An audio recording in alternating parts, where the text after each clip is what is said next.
On Global TV News Prime, Independent National Electoral Commission calls on the National Assembly to fast-track amendment of the Electoral Act. In business, Nigeria's oil and gas sector drives $8 billion in direct investment and $10 billion in capital inflows. On the foreign scene, federal government deepens bilateral ties with Palestine, Saudi Arabia. And in sports, Falconet head coach Moses Aduko names 26-player squad ahead of Senegal clash. Hello and welcome to all our viewers in Nigeria and around the world to News Prime on Global Television, coming to you live from the nation's capital, Abuja. I am Mukhtar Kasim. A quick reminder that Global Television is on DSTV channel 365 and on StarTimes channel 276. And now the news in details. The Chairman, Independent National Electoral Commission (INEC), Professor Joash Amopitan, has called on the National Assembly to fast-track the amendment of the Electoral Act to ensure smooth preparations for the 2027 general elections. He made the appeal in Abuja at the first quarterly consultative meeting between INEC and civil society organizations. Sadia Yakubu tells us more. The INEC chairman, Professor Joash Amopitan, says timely legislative action will strengthen electoral planning and public confidence. He revealed that INEC had received 171 letters of intent from groups seeking registration as political parties, adding that only those meeting constitutional and legal requirements will be approved. Let's sensitize the public, particularly political party members, to refrain from hate speech, vote buying, misinformation, disinformation and violence during the campaigns, and to conduct the activities strictly within the framework of the law. Prof. Amopitan revealed that the Commission will conduct by-elections and off-cycle polls on Saturday, February 21st, 2026 in Rivers State and Kano State, while governorship elections will be conducted for Ekiti State on June 20 and Osun State for August 8, 2026. He assured that INEC remains committed to credible, transparent and timely elections nationwide. National President of the Nigerian Union of Journalists, NUJ, Al-Hassan Yahya, highlighted the media's readiness to support the electoral process. He also called on journalists to uphold ethical standards when reporting on matters of national security and public interest. Let me equally use this opportunity to commend you for your laudable programs and initiatives that you are bringing before the table. For us, our doors are always open. It is our hope and prayer you will come up with new innovations and objectives that are going to go in line with our professions. Speaking on behalf of the civil society organizations, Grace Jerry pledged continued support for INEC and democracy in Nigeria.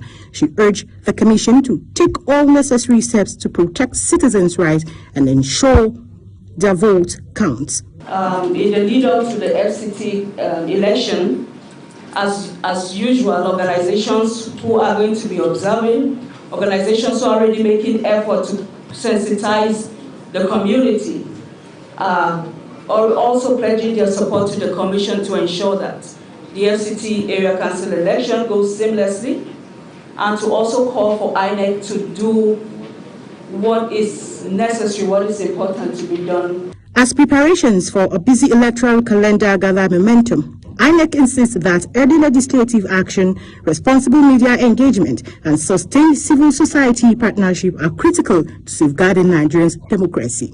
Sadia Yakubu, reporting for Global Television News. In a related development, the Nigerian Civil Society Situation Room has faulted the Senate for delaying the passage of the Electoral Act Amendment Bill 2025. The group raised concerns at an emergency press conference after the Senate adjourned without taking action on the proposed legislation. It warned that further delays could erode public trust in the electoral process as the country prepares for the 2027 general elections. Global Television correspondent Idris Jibrin reports that the House of Representatives has already passed the bill since December 2025.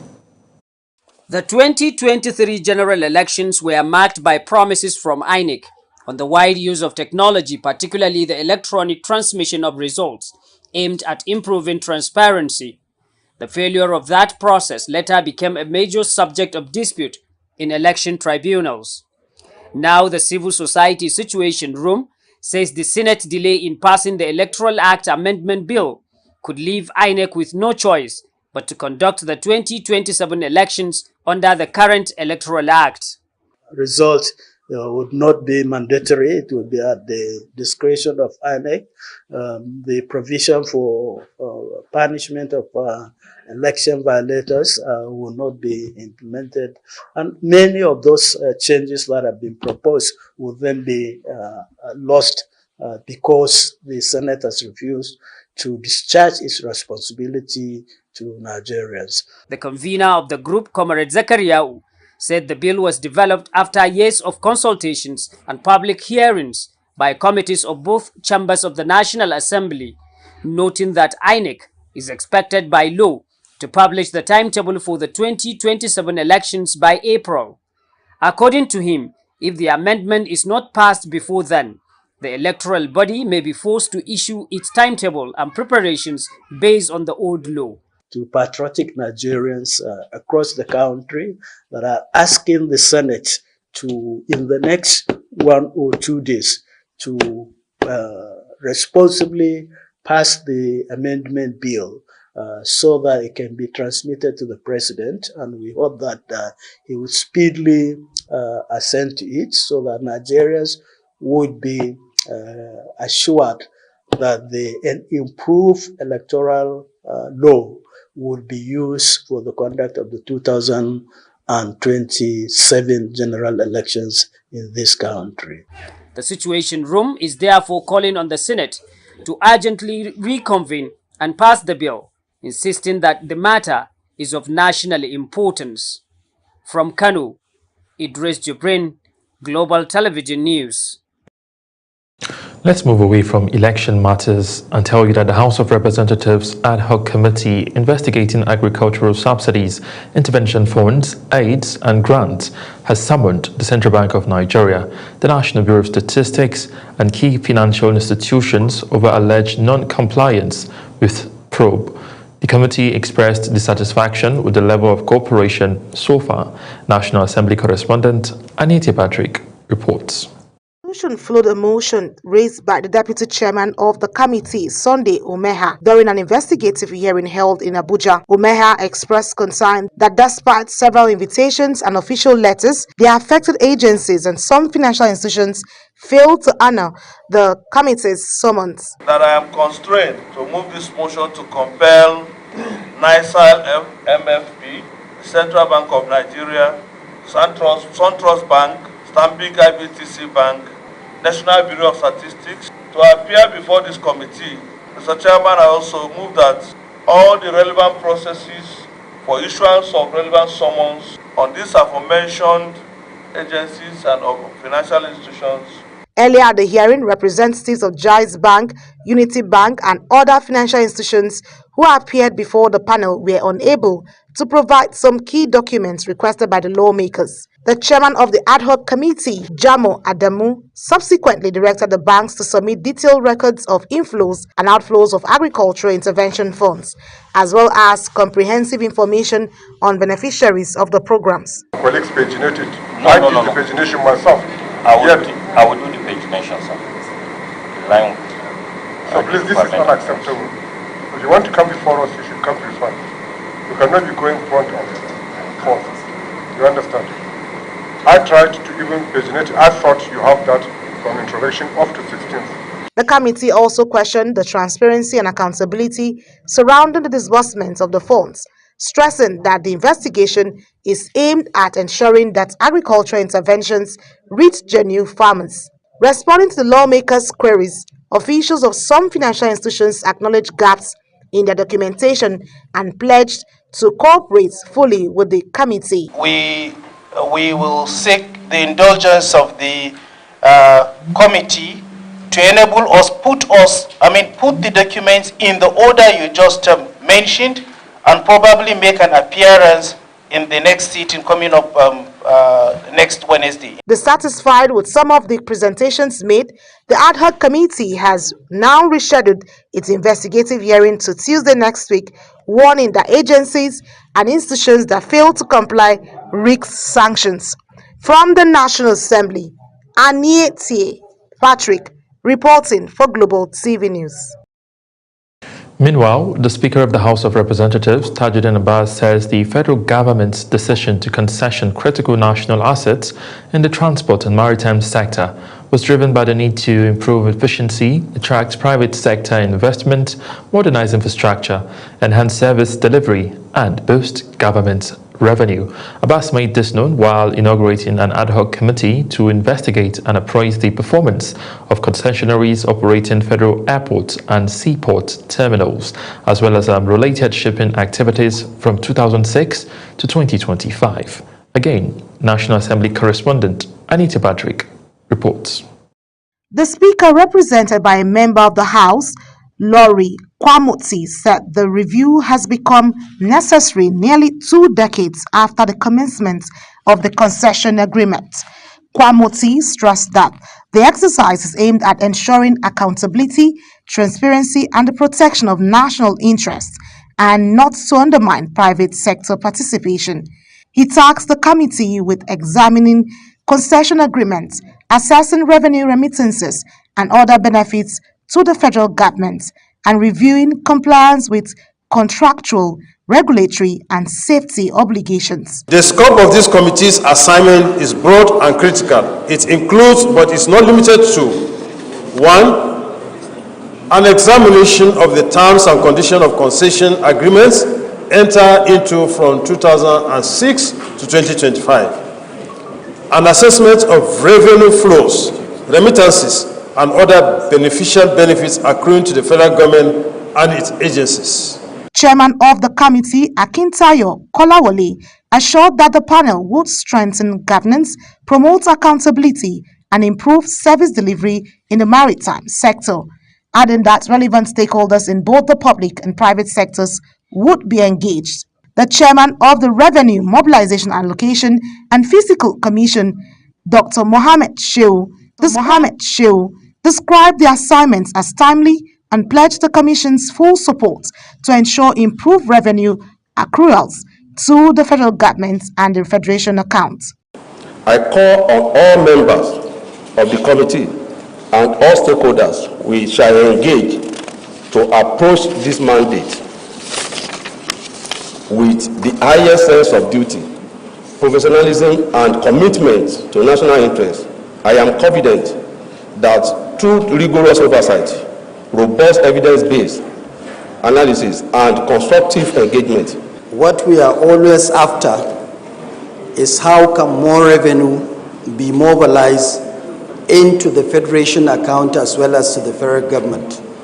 And I think this subcommittee and its assignment is timely, is apt, and I believe that the Commission will give its 110% support. The House of Representatives says the findings of the committee will help determine whether existing concession agreements have delivered value for money and protected Nigeria's economic interests. From the National Assembly, Aniete Patrick, reporting for Global TV News. Minister of the Federal Capital Territory, Nyesom Wike, has expressed satisfaction with the pace and quality of ongoing road and other infrastructures across Abuja following an inspection tour of several key projects. Kabir Hassan reports. The inspection tour took the minister to major road and infrastructure projects across the city, beginning with the Gishiri community in Katampe district, where he described as strategic, noting that it is among those expected to be inaugurated during the 3rd year of the administration. The inspection team also assessed ongoing bridge construction along the Outer Southern Expressway, also known as Ring Road 1, before proceeding to the Apo-Wasa axis to inspect road designated for Apo traders. According to the minister, the projects are critical to improving mobility within the capital city and have clear timelines for completion. Which is a well job done. We believe it's one of the roads that will be inaugurated in the 3rd year of Mr. President's anniversary. And then again we came to Ossex. You can see the bridges are going on. Well, good job, and then we're now here. The FCT minister commended contractors handling the project, expressing satisfaction with the quality of work and the pace of delivery. He noted that the Chinese Geoengineering Construction Company is among the firms executing major road projects under the Federal Capital Territory Administration, adding that the administration remains pleased with its performance. Speaking on the Abuja's development as the city marks its 50th anniversary, Wike said the country's capital has witnessed significant transformation in recent years, attributing to the changes to sustain investment in infrastructure. He stressed that all ongoing projects are being executed strictly in line with the Abuja Master Plan to ensure orderly development. Quite impressed with the quality of job that has been carried out by the CGC. So we're happy with what we're doing. By tomorrow again, we'll go to Dunwadaki and where you have the Board of Benches to see also what CCCC is doing. Wike added that the focus remains on collective interests of residents and the continued development of the nation's capital. The inspection follows a series of infrastructure projects executed across the FCT in the past 1 year, including road networks, interchange, and urban renewal schemes linking satellite towns to city centers. The projects are aimed at reducing traffic congestion and improving access to commercial and resident area across Abuja. Kabir Hassan, reporting for Global TV News. The Abia State government has launched the Abia Electronic Health e-Health project, a bold move to digitize healthcare delivery and replace paper-based medical records with a modern technology-driven system. Commissioner for Information, Prince Oke Kanu, who announced this in a press conference in Umuahia, said the State Executive Council had approved the scheme. According to him, the e-Health initiative is a flagship component of the administration's drive to build a digital ecosystem that improves service delivery across all governance sectors. The Kwara State government has confirmed the deadly attack on some communities in Kaima local government area and strongly condemned the killings. In a statement issued by the Chief Press Secretary to the Governor, Rafiu Ajakaye, Governor Abdurrahman Abdurazak said he was deeply saddened by the loss of lives. He described the attack as a cowardly act aimed at innocent civilians. He noted that security forces have continued to record significant successes in dismantling terrorist and kidnapping network across Kwara State.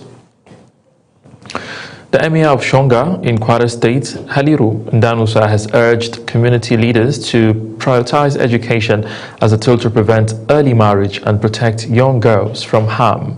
The Emir emphasized that enlightenment and awareness are key to curbing the practice. He urged community leaders to educate families about the dangers of early marriage. The Federal Ministry of Health and Social Welfare says it is collaborating with other agencies and the private sector to integrate screening service in the primary health care delivery centers across the country. This, it says, will help in reducing cancer prevalence in the country. The Minister of State for Health, Dr. Isiaq Adekunle Salako, stated this in a message to mark this year's World Cancer Day in Abuja. Zara Unasir reports. World Cancer Day is marked on February 4 every year to raise awareness on cancer and to encourage its prevention, detection, and treatment. World Cancer Day was initiated by the Union for International Cancer Control to support the goals of the World Cancer Declaration, written in 2008. The Minister of State for Health, Dr. Isiaq Adekunle Salako, says the integration of cancer screening services across primary health centers will help to institute national cancer screening program so that people can be routinely screened. He said the federal government is actively stepping up efforts to address the challenges confronting cancer patients, while also intensifying measures to strengthen cancer prevention nationwide. The movement forward is now how to ensure that this is enforced diligently, and I think that is an ongoing concern. But in terms of tobacco use generally, there's a lot of discussions going on around this to ensure that we can use the instrument of taxation and other policies to reduce smoking generally, whether second-hand smoking or primary smoking in our country. This year's World Cancer Day targets misinformation, raises awareness, and reduce stigma. Zahra Unasr, reporting for Global TV. Now to Lagos State, where the State House of Assembly has ordered the stoppage of demolition at Makoko Community Waterfront. This was disclosed by the chairman of the ad hoc committee set up by Speaker Mudashiru Adams. Hundreds of displaced residents of Makoko had protested at the Assembly last week over the demolition. The protest created tension, which led to the arrest of some activists who are currently undergoing trial. The state government said the demolition was to ensure safety as the residents built structures under high-tension cables. You're watching the live broadcast of News Prime. News Prime continues after this weather forecasts, plus business, foreign, and sports stories on the other side of this break. Please stay with us.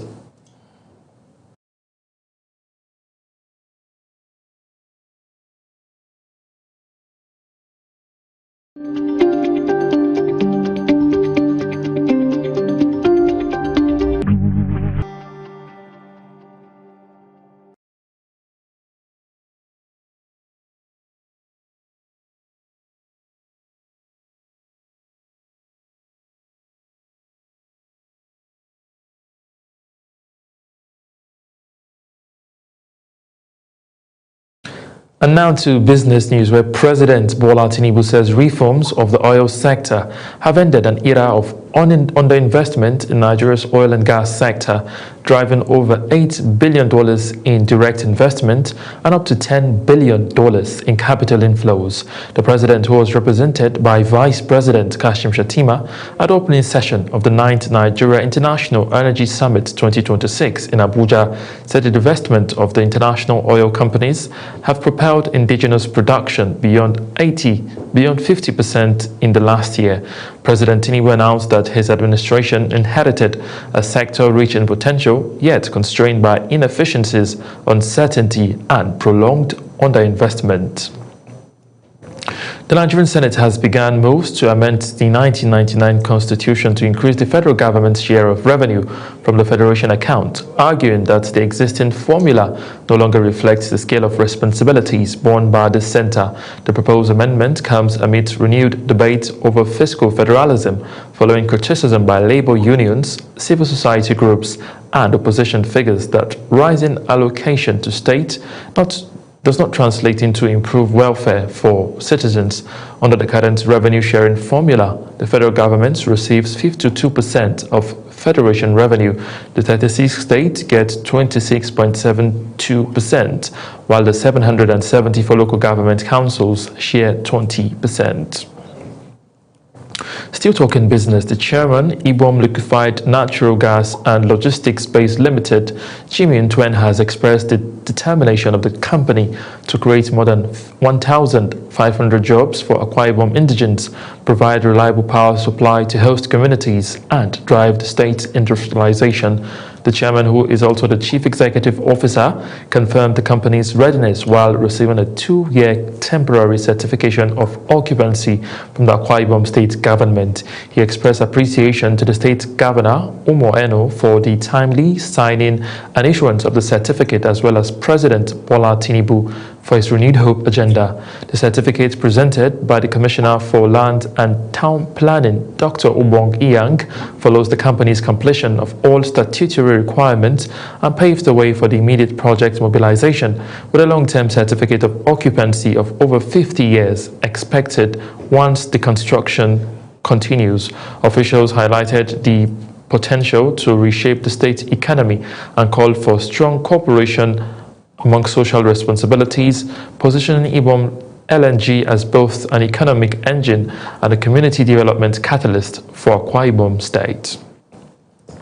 On the foreign scene, the Minister of Foreign Affairs, Yusuf Tugar, has received the ambassador of the State of Palestine to Nigeria, Muhammad Halmouri, at the Ministry of Foreign Affairs in Abuja. The meeting, according to a statement from the ministry, is part of ongoing diplomatic engagement aimed at strengthening bilateral relations and reviewing consular, humanitarian, and regional matters of mutual concern. Separately, the minister also hosted the Minister of Hajj and Umrah of the Kingdom of Saudi Arabia, Dr. Tawfiq bin Fawzan Rabia, along with members of his delegation. The United States has deployed a small contingent of troops to Nigeria, marking its first officially acknowledged military presence in the country since its airstrikes targeted terrorist positions in Northwest on Christmas Day. The United States President Donald Trump had earlier signaled that further American military action could be taken if necessary. But prior to the December strike, the United States had conducted surveillance flights over Nigeria from neighboring Ghana in November, providing intelligence support ahead of the operation. And now to the world of sport. The Confederation of African Football (CAF) officials are in Nigeria to inspect facilities proposed to host the final phase of the 2026 African School Football Championship as the country pushes for hosting rights.